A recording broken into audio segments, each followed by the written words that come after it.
기독교 역사에서 가장 위대한 인물을 찾으라 그러면 아마 바울을 꼽을 겁니다. 자타가 공인한 겁니다. 내가 주를 본받은 자 되었다라고 하면서 자랑을 할 만큼 그렇게 그는 훌륭한 삶을 살았습니다. 근데 과연 그가 그렇게 훌륭한 삶을 살게 된 배경이 뭘까? 여러 가지가 있겠지만 그는 모델을 주님으로 잡았습니다. 그래서 방금 말씀드린 대로 나는 주님을 본받는 자 되었다라는 얘기를 서슴지 않고 하고 있습니다. 그러면서 성도들에게 너희들은 나를 좀 본받아라 이렇게까지 얘기한 적이 있습니다. 한마디로 이 사도 바울은 위대한 삶을 산 사람인데 많은 사람이 기독교 역사 속에서 으뜸이라고 할 만큼 그렇게 존경받고 인정받는 인물이 되는 그 배경에는 주님을 본받는 자가 되었기 때문에 가능했다고 볼 수가 있습니다. 특별히 올해 우리 교회 표어가 너는 그리스도를 나타내라입니다.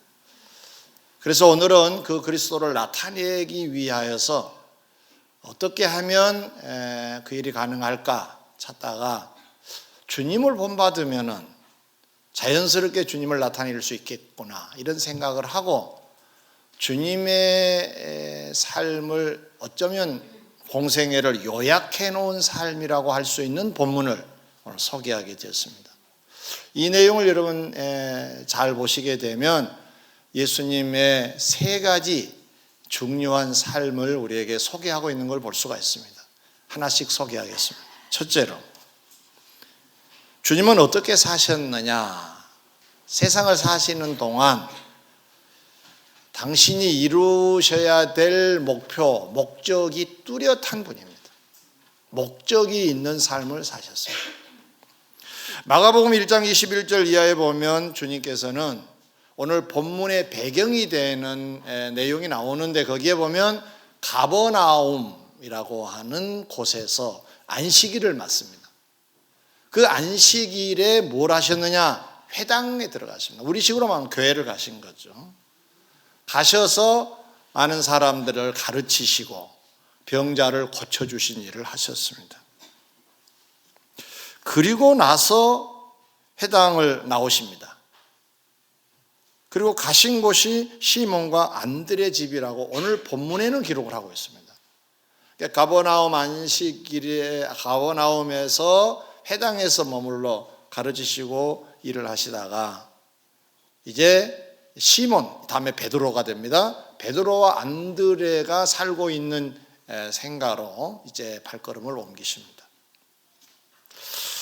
당시 학자들의 연구에 의하면 가버나움은 예수님이 자주 출입을 하는 곳인데 이곳에 이미 예수님이 가시면 거처할 만한 공간이 확보되어 있었다고 합니다. 그러니까 다른 예수님의 공생애를 보면 가버나움에 가셔서 시몬과 안드레 집에 가셨다라고 하는 대목은 없습니다. 여기가 유일한 대목입니다. 그러고 보면 쉬실 공간에 늘 가서 쉬셨겠구나 이런 생각이 가능하지요. 그러면 오늘 왜 이렇게 시몬과 안드레 집으로 가셨을까? 무슨 일이 있었을까? 가서 보니까 시몬의 장모 되신 여자분이 열병으로 누워있는 것을 발견합니다. 근데 이 여인에 대하여서 설명이 30절에 보니까 그 상태를 어떻게 묘사하고 있느냐? 기침 감기 정도로 콜록콜록 열병이 났다 그런 정도가 아니라 누웠는지라 그랬어요. 이 누웠는지라고 하는 말을 헬라 말을 찾아보니까 카테게이토라고 하는 말인데 이 말의 뜻은 미완료 과거형으로 되어 있는 시제를 갖고 있는 단어입니다. 좀 어렵죠. 그러니까 이런 얘기예요. 오래전부터 병을 앓고 진행 중에 있는 환자다 그런 뜻입니다. 완료되지 않았습니다. 지금도 여전히 아파서 열병으로 이제 고생하고 있는 여자를 두고 하는 말입니다. 성경 누가복음 4장 38절에 보면 이 사례를 누가는 또 어떻게 기록을 하고 있느냐? 이 열병을 묘사하기를 중한 열병이라고 묘사를 합니다. 여러분 아시다시피 누가는 의사 출신입니다. 그가 의사답게 이 열병을 그냥 종합해서 그냥 열병이야 이렇게 말하지 않고 중한 열병이다 이렇게 구체적인 이 질병의 상태를 얘기하고 있습니다. 여기뿐만 아니라 부자가 천국에 들어가는 것이 낙타가 바늘길을 통과하는 것보다 더 이제 쉽다라고 얘기할 정도의 거기에 그 바늘을 말할 때도 다른 성경에서 소개하고 있지 않는 단어를 씁니다. 외과용 수술 바늘이라고 꼭 집어 얘기합니다. 누가다운 발상입니다. 그만큼 부자가 천국에 들어가는 것이 어렵다라고 하는 얘기를 하고 싶었던 겁니다. 일반 바늘도 낙타가 어떻게 통과하겠습니까마는 외과용 수술 바늘은 더 어렵다는 얘기입니다. 그만큼 누가는 정밀한 표현들을 참 좋아합니다. 근데 그가 말하기를 이 여인의 이 열병은 보통 열병이 아니라는 뜻입니다. 중한 열병이다. 심각한 열병이다. 오래전부터 이 열병에 시달린 여인을 우리가 상상해 볼 수가 있습니다. 바로 이 여인의 질병을 고치실 목적으로 이곳을 오신 것입니다. 어쩌다가 와서 보니까 열병을 앓은 여인이 있어서 고쳐주신 것이 아니라 이 열병 때문에 주님은 그 목적을 가지고 이 집에 오셨다고 하는 말씀입니다. 이 내용 외에도 본문에 보면 주님께서 목적적인 삶을 사셨다는 것을 엿볼 수 있는 대목이 한 군데 더 있습니다. 1장 37절 이하에 보니까 예수님이 새벽 기도를 하고 계시는 중인데 제자들이 와서 기뜸을 합니다. 선생님, 동네 사람들이 새벽같이 달려와서 예수님을 찾습니다. 저들을 만나 주셔야 되겠습니다. 라고 말씀을 드릴 때 예수님이 이런 말씀하십니다. 우리가 다른 가까운 마을들로 가자. 거기서도 전도하리니 내가 이를 위하여 왔노라 그래요. 목적을 분명히 언급하시죠. 내가 전도 때문에 왔는데 지금 여기는 전도가 끝났고 그러니까 이 사람들을 다시 만날 필요는 없고 옆 동네로 가자. 내가 전도 때문에 이 땅에 왔는데 여기는 끝났으니까 또 다른 곳에 가야 되지 않느냐 하시면서 어떻게 보면 좀 매정하게 뿌리치시고 옆마을을 다니십니다. 한마디로 말하면 예수님은 어떤 삶을 사셨느냐? 목적이 뚜렷하셨다 말이죠. 사랑하는 성도 여러분, 새해가 되었습니다. 여러분은 무슨 목적을 가지고 이 1월을 지금 보내고 계십니까? 시작이 반이라고 하는 말도 있는데 얼만큼 진척을 하셨습니까? 우리가 이 목표를 정할 때 이 땅을 살아가는 동안 필요한 목표 필요하죠. 중요하죠. 사실 우리가 100세 세대 그러잖아요. 그러나 활동을 할 수 있는 세대는 한 80 전후가 안 되겠습니까? 건강하셔도 기력이 점점 쇠해질 것이고 기억력도 감퇴가 될 것이고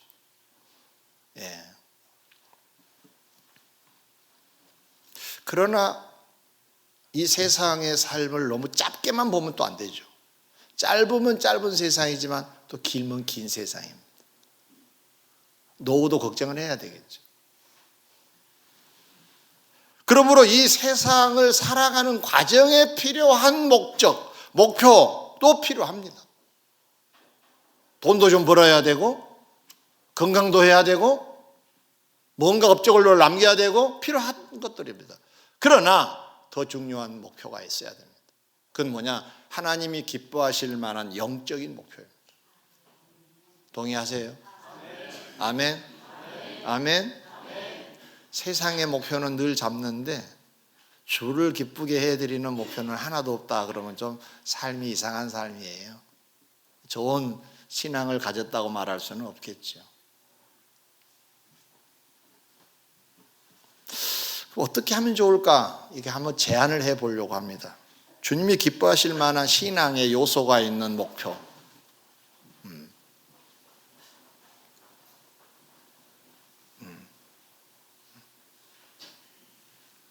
저렇게 지나가도 뭐 볼 건 없어요. 네. 특별한 일이 있으니까 그랬겠죠. 네. 우리가 교회를 다니면서 신앙생활하면서 성경을 가령 일독도 못 해봤다. 좀 누구한테 말하기는 좀 부끄러운 얘기 아닐까요? 저는 이 성경을 이렇게 묘사합니다. 사랑한 분이 사랑한 자에게 보낸 편지라고. 여러분, 사랑한 자로부터 편지가 왔다고 가정을 합시다. 어떻게 하시나요? 쉼표를 왜 여기 찍었을까? 느낌표를 왜 2개나 찍었을까? 캐션 마크를 왜 5개나 찍었을까? 연구하지 않을까요? 궁금하지 않아요? 왜 이런 문장을 썼을까? 이 말은 무슨 말일까? 들여다보지 않나요? 제목만 읽고 그냥 버린가요? 그러진 않지요. 사랑하시는 하나님이 사랑하는 자녀에게 보낸 편지가 성경이라고 한다면 읽어봐야 될까요? 동의하시면 아멘. 네. 특별히 한 번도 완독을 못 하신 분은 세게 아멘 하셔야 됩니다. 읽어보시기를 권면합니다. 네. 뭐 티 낼 것까지는 없지만 네. 읽어보셔야지요. 하루에 몇 장 정도씩 읽다 보면 어느 날 읽어집니다. 아멘? 한번 읽어보아야죠. 뭐 특별하게 교회에서 무슨 행사를 하고 뭐 일독한 자에게 뭐 성경을 한 건지 그거 안 하더라도 우리 명예가 있지요. 주님이 보내신 편지 한 통도 제대로 읽어보지 못했다 그러면 좀 부끄럽잖아요.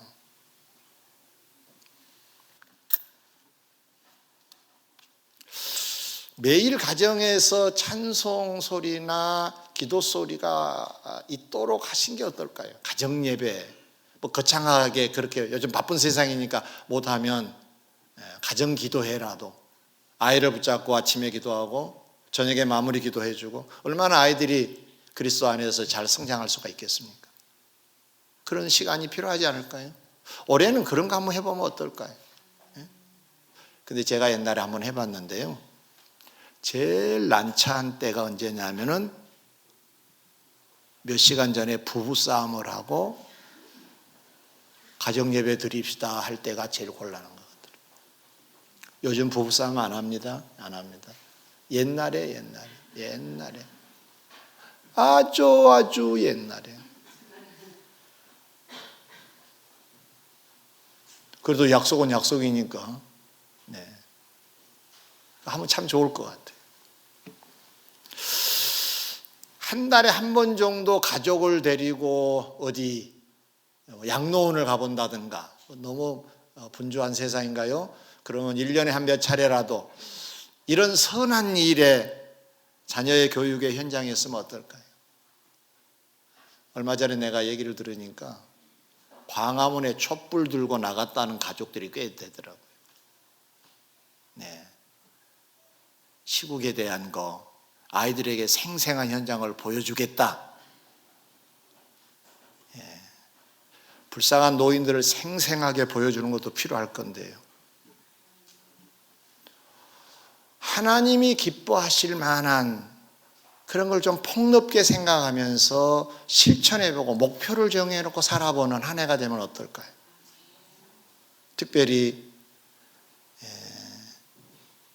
주님이 목표를 정하셨던 것처럼 우리도 1년에 1명 이상은 최소한 등록시켜서 1년이 끝나면 세례를 받을 수 있는 자가 되도록 그렇게 한 사람을 안착시킬 수 있는 전도자가 되는 것은 어떤가요? 이런 목표를 정하시면 어떨까요? 또 저쪽은 아멘을 안 하시는 거예요. 네. 땡 치겠다? 작년처럼 땡 칠 거다? 나는 교회만 다닐 거다?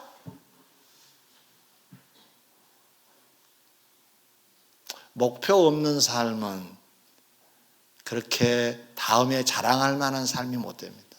주님 앞에서. 뭔가 좀 남겨야 될 거 아니에요. 남기려면 목표가 있어야 될 거 아니에요. 두 번째입니다. 주님께서는 그 목표를 달성하시려고 어떻게 사셨을까 봤더니 열심히 사셨어요. 다 같이 열심히.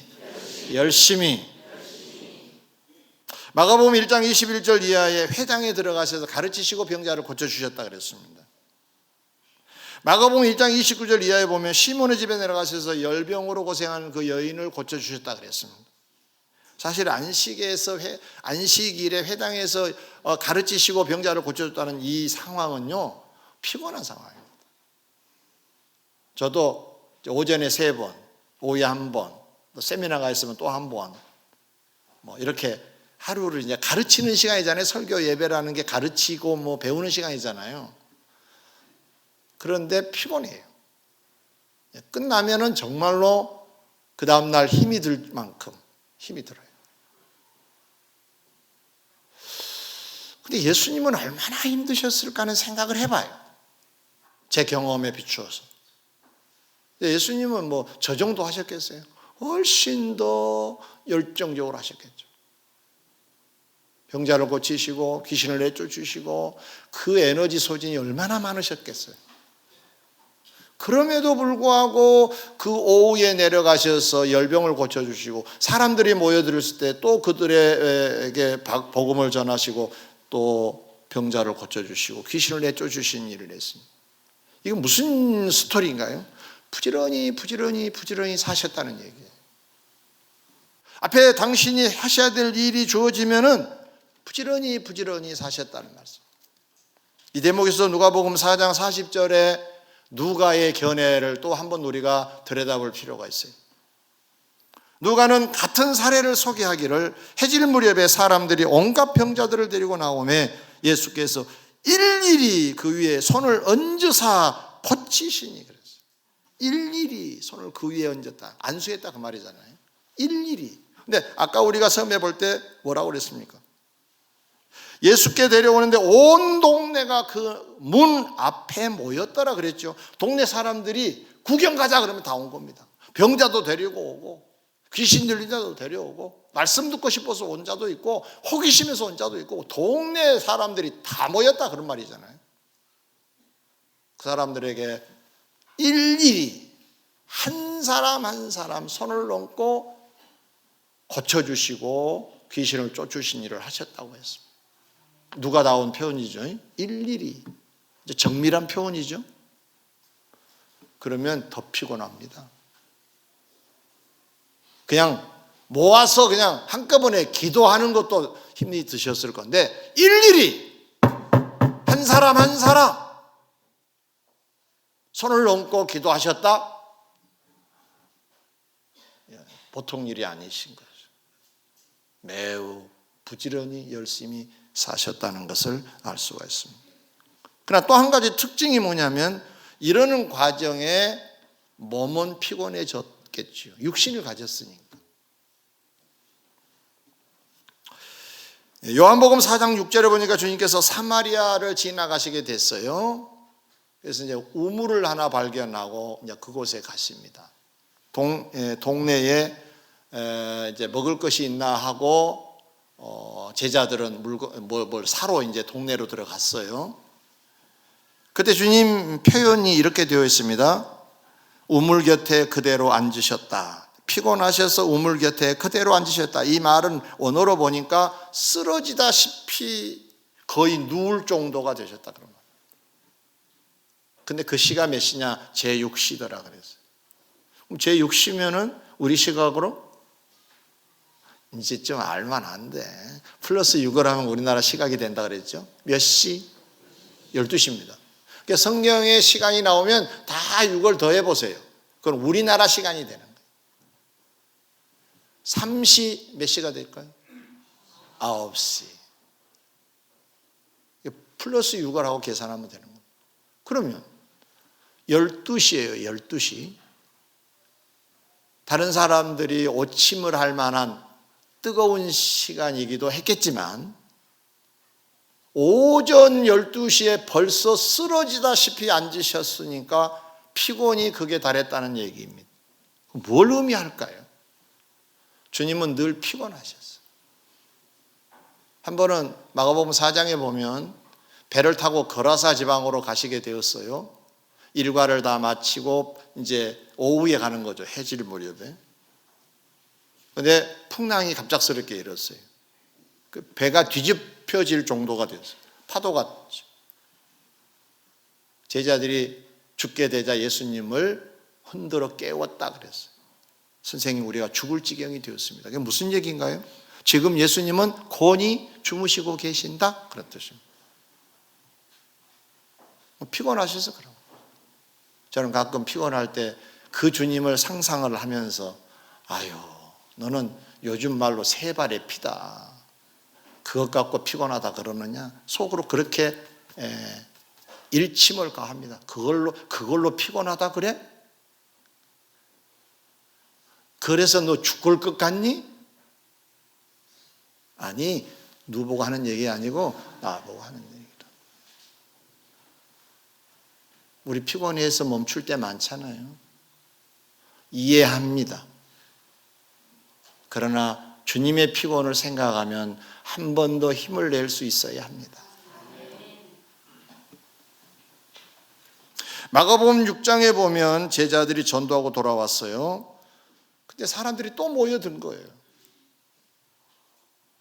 그래서 예수님께서 이렇게 바라보시더니 아유, 제자들이 안 됐다.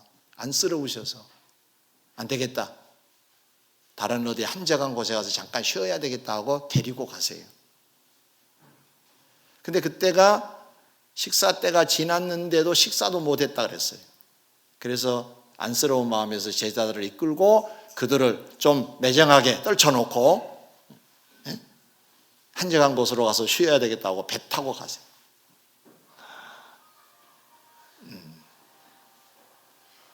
저건 백고동 소리는 아니죠? 네. 그래서 사람들은 지금 바닷가에 앉아 있고 지금 이제 예수님과 그 일행은 배 타고 이제 떠납니다. 그런데 예수님이 어디를 가실까 하고 이 사람들은 이렇게 봤을 거 아니야. 저 배가 어디로 가나. 가실 만한 데를 예상하고 이 사람들이 통째로 움직이기를 시작합니다. 큰 물이라 그랬어요. 이 다음에 이들의 숫자가 얼마나 됐냐면은 오병이어의 이적의 수혜자들이 5,000명이라 그랬죠. 그 사람들이. 그러니까 얼마나 많은 사람들이 바닷가에 모였는데 예수님이 빠져나오셨던 거죠. 그러자 이 사람들이 다시 예수님을 이제 만나야 되겠는데 예수님이 계신 곳이 어딜까 하고 찾다가 자기들이 먼저 달리기 시작한 겁니다. 가실 만한 곳을 찾아서 막 달렸겠죠. 배가 더 빨라요, 사실은. 왜냐하면 산이라고 하는 것은 올라갔다 내려갔다 그러잖아요. 일직선으로. 배는 슉 가면 되잖아요. 저도 바닷가에서 자라서 잘 알아요. 배로 가는 게 훨씬 빠릅니다. 샥 가면 됩니다. 그런데 가보니까 그 무리들이 거기 다 와 있는 거예요. 얼마나 열심을 내는 모습입니까? 우리도 열심을 냅시다. 그래야 얻을 게 생겨요. 당신 가면 잘 가시오 빠이빠이 하면은 아무런 혜택이 없었을 것입니다. 쫓아간 거예요. 은혜 받아야 되겠다, 내가 고침 받아야 되겠다, 뭔가 열정적인 이들 보시고 주님이 안쓰러우셔서 모든 말씀으로 가르치시고 병자를 고쳐주신 줄 믿습니다. 이 대목에서도 우리가 놓치지 말아야 될 게 또 하나 있습니다. 주님의 얘기를 지금 하고 있는 겁니다. 지금 제자들만 피곤했겠어요? 당신도 피곤하셨겠죠. 그래서 쉬시려고 한적한 곳에 가셨는데 사람들이 몰려오니까 놓치지 아니하고 가르치시고 병자를 고쳐주셨다는 얘기는 부지런하셨다는 말입니다. 아멘. 목표를 달성하시려고 최선을 다하셨다. 아멘. 어느 시인의 글입니다. 내일을 꿈꾸지 마시오. 충실한 오늘이 곧 내일이니. 멋진 대목이 있어서 소개한 겁니다. 오늘이 미래를 결정한다는 의미의 식기 아닐까요? 내일은 어제 하늘에서 뚝 떨어진 날이 아니라 오늘 내가 얼마나 성실했느냐의 반영으로 나타날 날일 뿐이라는 거잖아요. 내일 우리가 멋진 꿈을 꾸어도 그 멋진 꿈의 현실은 오늘 어떻게 살았느냐만 반영되지,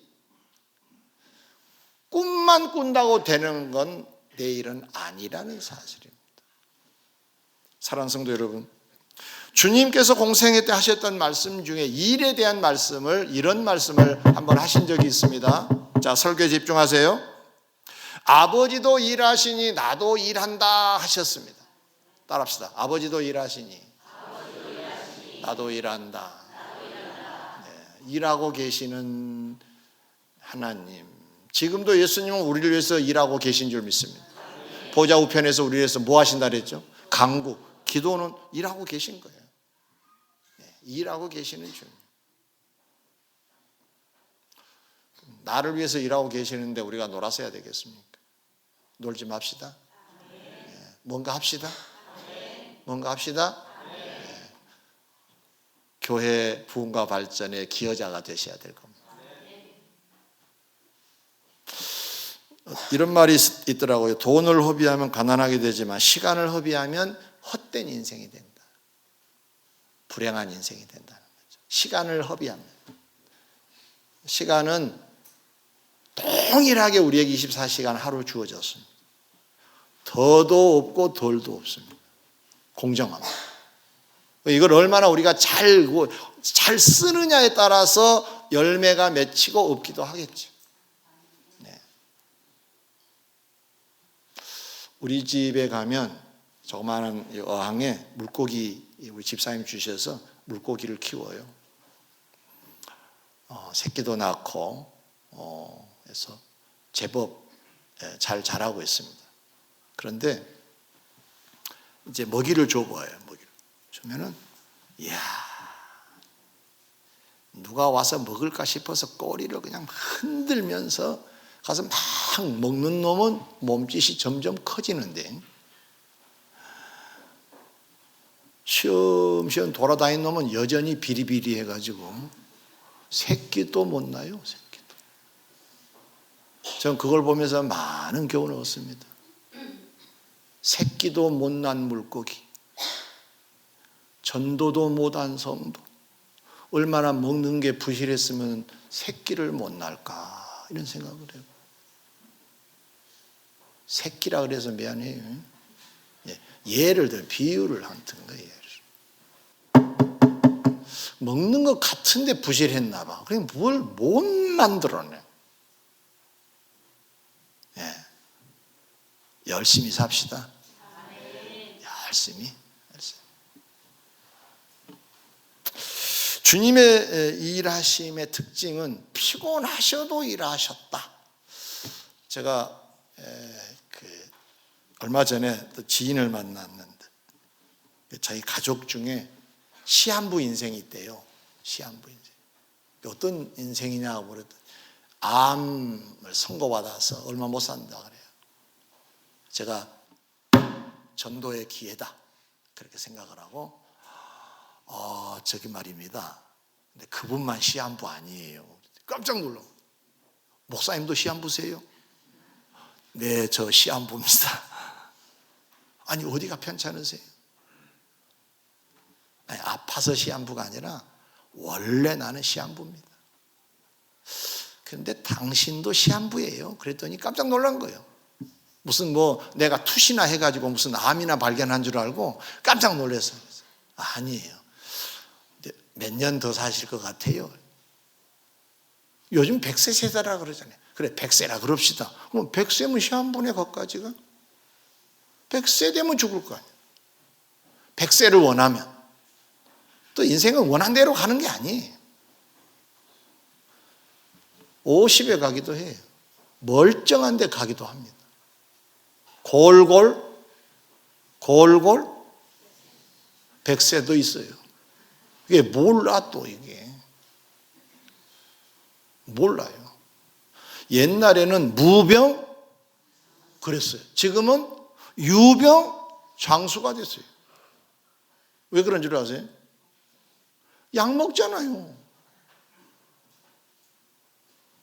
병을 발견하면 대책을 세우니까 오히려 더 길게 사라진다네요. 아, 난 건강해, 약 필요 없어 그러면은 탁 걸리면 가버릴 수도 있대요.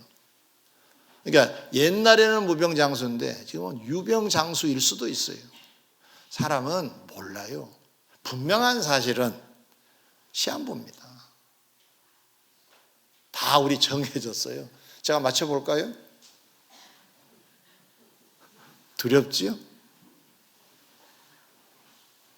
네, 시한부 인생입니다. 주님이 우리를 불러가시기 전에 일을 잘해야 돼. 아멘. 옛날에 한번 제가 말씀드린 적이 있는데 우리나라 여성 변호사로서 초치한 게 여성 인권에 대하여서 굉장히 운동을 많이 했던 그 변호사분 얘기입니다.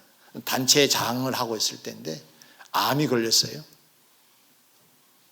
그럼 암에 걸리면 이제 일도 멈추고 어디 휴양이나 가고 뭐 그래야 될 거 아니에요. 보양식이나 좀 하고. 근데 더 일찍 출근하는 거예요. 더 늦게 퇴근하는 거예요. 사람들이 막 놀래가지고 아, 왜 이러시냐고.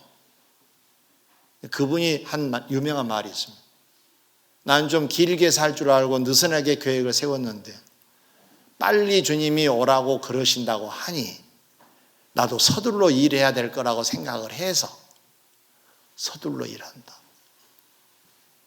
찡하지 않나요? 주님이 우리를 부르실 날 우리는 예견할 수는 없습니다. 언젠가는 부르실 건데 그러기 전에 부지런히 삽시다. 목표를 정해놓은 거 이루려고 해보자고요. 주님이 기뻐하실 만한 일로. 그래야 이 다음에 주님 앞에서 넌 누구냐 그러면 저 주를 위해서 살다가 온 사람. 요거 좀 이게 명함이라도 내놔야 될까. 세 번째 마지막에 주님께서는 이 일을 위하여 또 어떻게 하셨을까? 그 일의 완성을 위하여서 어떻게 하셨을까? 이를 왕성하게 감당하시려고 또 하나 하시는 일이 있었는데 그게 뭘까? 1장 35절에 새벽 아직도 밝기 전에 예수께서 일어나 나가 한적한 곳에 가서 거기서 기도하시더니 그랬습니다. 목표를 정한 것은 분명한데요. 열심히 사신 것도 분명한데 이것 갖고만은 안 되셨던지 기도로 이 일을 완성해 가신 모습을 볼 수가 있습니다. 안식일에 가르치시고 병자를 고치시고 시몬 장모의 병도 고치시고 동네 사람들 병도 다 고쳐주셨어요. 새벽을 맞습니다. 피곤할 거 아니에요. 연속해서 피곤이 겹쳐 있는데 그 피곤한 상태에서 새벽을 맞습니다. 새벽에 너무 피곤해서 잠잘만도 한데 새벽 기도를 한적한 곳에 가셔서 하신 겁니다. 우리에게 시사한 바가 큽니다. 일을 하는 자들은, 목표를 정한 자들은 기도가 동반돼야 된다는 사실을 알려주고 계십니다. 보통 사람들은 기도는 성도의 무슨 액세서리 정도로 생각합니다. 그건 아닙니다. 필수한 일입니다. 아멘. 왜 그럴까? 여러분 생각해 보세요. 귀뜸을 한 제자들에게 예수님이 아까 이런 말씀 하셨다 그랬죠. 전도를 위해서 내가 왔다. 다른 가까운 마을로 가자. 그래서 이제 가시게 되는데 그러면 이 기도가 무슨 의미가 있느냐? 그때를 위하여 하는 기도예요. 준비 기도한 거예요. 그 일을 좀 더 완성을 시키실 목적을 가지고 기도하셨다는 말입니다. 그런데 사람이 기도를 안 하고 일을 하게 되면 어떤 현상이 벌어지느냐 하면요, 나도 모르게 내가 세상을 살아온 세월 속에서 쌓인 내 나름대로 판단 기준이 있어요. 뭔가 일에 대한 기준이 있어요. 거기에는 내가 배운 학문도 있고요, 또 경험도 있고요, 세상 사람들의 유행도 있고요, 이것들이 복합적으로 내 머릿속에 기억되어 있어요. 그래서 뭘 한다 그러면 이게 먼저 나와요. 근데 주님이 기뻐하신 일이 아닐 수 있어요. 그러면 우리가 뭔가 일하자, 교회 일도 하자 그러면 기도를 배제하고 한 사람들은 여기에서 동원된 가치가 발동이 되는 거예요. 자기는 엄청 똑똑하게 한다고 해요. 화려하게 시작합니다. 근데 뒤끝이 안 좋아요. 왜 그러느냐? 주님이 우리에게 보여주신 게 뭐냐면 하나님을 기쁘시게 해드리는 하나님과 관계된 일은 부지런도 해야 되지만 기도로 일해야 된다는 걸 가르치고 계시기 때문에 기도를 안 하는데 잘 되면 주님의 말씀이 소용없는 말씀이 돼버려요. 자, 기도를 배제했다. 근데 내가 열심히 내가 맡은 일을 했다. 내가 그냥 설교자다. 설교자. 근데 기도를 안 하고 내가 설교를 했다. 그러면은 한순간은 설교 문장이 괜찮네. 이럴 수 있을랑가 몰라도 열매가 없다. 하나님의 일은 신비합니다. 저 경험담을 하나 말씀드릴까요? 어느 주간은 굉장히 분주해가지고 기도를 못하고 설교를 작성할 때가 있어요. 솔직한 고백으로. 나름대로 정리를 잘 했는데 제가 은혜가 안 돼요. 성도들도 은혜가 안 되기도 하고. 그런데 그냥 주일 오후부터 뭔가 말씀이 준비돼 가지고 또 다듬고 기도하고 또 기도하고 해서 설교를 하면은 내가 은혜를 받기도 하고 성도들도 은혜 받는 모습을 볼 수가 있어요. 경험이에요, 경험. 내가 앞세워지지 않고 주님이 앞서신 것을 느껴요. 크고 작은 일을 하시는 여러분 모두 다 기도함으로 잘 준비하셔서 여러분의 목표를 달성해 가시기를 주 이름으로 축원합니다. 구약의 솔로몬 왕은 왕직에 올라서 나라를 구체적으로 다스리기 전에 그가 일천번제 제사를 드려요. 여러분, 일천번제라는 말 우리 많이 들어보죠. 근데 일천번제는 번제 이름이 아니라 1000번의 제물을 드렸다는 말이에요. 소를 만약에 말하면 1000마리 잡았다는 얘기예요. 양으로 말하면 양을 1000마리 잡았다는 얘기예요. 그건 한 마리 잡을 때도 정성인데 1000마리를 잡았다? 그건 형용할 수 없는 정성이에요. 이렇게 준비 기도를 한 솔로몬에게 하나님은 지혜를 주시죠. 부귀영화도 물론 주세요. 결국 미래를 위하여 주시는 것이 언제였느냐를 역추적해 보면 기도 때였다는 사실을 알 수가 있어요. 사도행전 1장과 2장에 보면 예수님이 승천하시면서 제자들에게 아버지께서 약속하신 것을 기다려라. 예루살렘 떠나지 말고 해서 제자들이 기다려요. 마가다락방에 모여서 늘 기도합니다.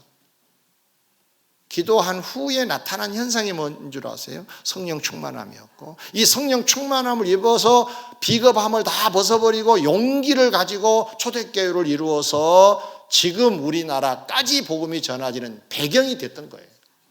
아멘. 기도하면 흥하고 안 하면 안 흥합니다. 안 흥한 것을 제가 차마 말로 할 수가 없어서 안 흥함이라고 말을 바꾼 거예요. 흥하시기를 원하시면 아멘. 아멘. 아멘. 아멘. 아멘. 기도하셔야 됩니다. 연세 많으신 우리 어르신들 별로 새벽장 없으시죠? 기도하셔야 돼요. 기도의 유산을 남기셔야 돼요. 네.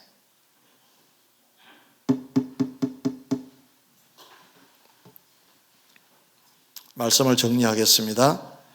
사랑하는 성도 여러분, 주님이 오늘 우리들에게 보여주신 세 가지 일, 삶에 있어서 가장 중요한 것이 목표 설정입니다. 하나님 앞에 나는 어떤 목표를 정해놓고 갈 것이냐, 어떤 목적을 가지고 살 것이냐, 이 목표의식이 분명해야 된다. 주님이 보여주신 교훈입니다. 목적을 새해니까 잘 세워보세요. 잘 세워보세요. 두 번째로는 그걸 이루기 위하여 노력해야 됩니다. 미국에 가고 싶은 사람은 영어 공부를 잘해야 되겠죠. 그렇죠? 좋은 대학을 가고자 하는 학생들은 공부 열심히 해야 되겠죠. 그럼 변함이 없는 사실입니다. 돈을 많이 벌려고 하신 분들은 상대방 마음을 읽어내고 어떻게 하면 이 시대에 이게 맞을 것인가 잘 연구해 가지고 투자해야 될 겁니다. 그런 것도 없이 돈 번다고 할 수는 없는 거죠. 누가 그럽디다. 내가 만약에 돈 버는 사람이라면 확 벌 것 같다고. 그러나 말처럼 쉬운 건 아닙니다. 그러나 연구하면 돈 버는 길은 보입니다. 새해 돈 많이 버시기 바랍니다. 네. 돈 좋아하시면서 뭘 아멘은 그렇게 인색하게 많이 버시기 바랍니다. 네. 사업이 성공했으면 좋겠습니다. 그것도 여러분 목표예요. 주님 앞에 참 사랑받는 자가 되기를 소망합니다. 그것도 목표라고요. 그럼 그러기 위한 노력과 그러기 위한 기도가 반드시 따라오면 이 목표는 이루어질 줄 믿습니다. 그래서 매주 우리가 매주 주간 기도를 하는데 새벽 기도는 앞으로 이렇게 해보려고 합니다. 월요일은 교육자들을 위하여 기도해 주는 날. 뭐 다른 날도 교육자를 위해서 기도해 주지만 특별히 이날은 좀 교육자들에게 좀 우리의 기도를 좀 몰아보자 말이죠. 두 번째 화요일은 중직자들을 위한 기도. 장로, 권사, 안수집사. 대신 안 나오면 안 해주기.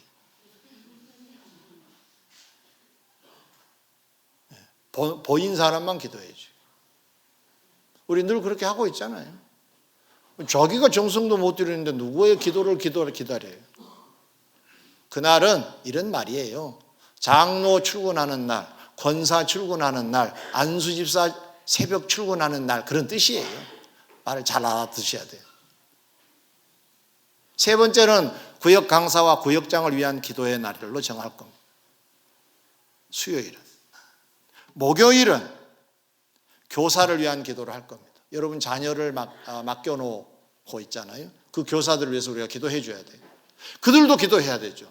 그래서 기도를 좀 많이 받으면 그 목표가 더 잘 달성될 수 있을 거 아니에요. 마지막은 성가대, 찬양단, 반주자. 이 친구들을 위해서 기도하려고 합니다. 안 나오면 안 해줍니다.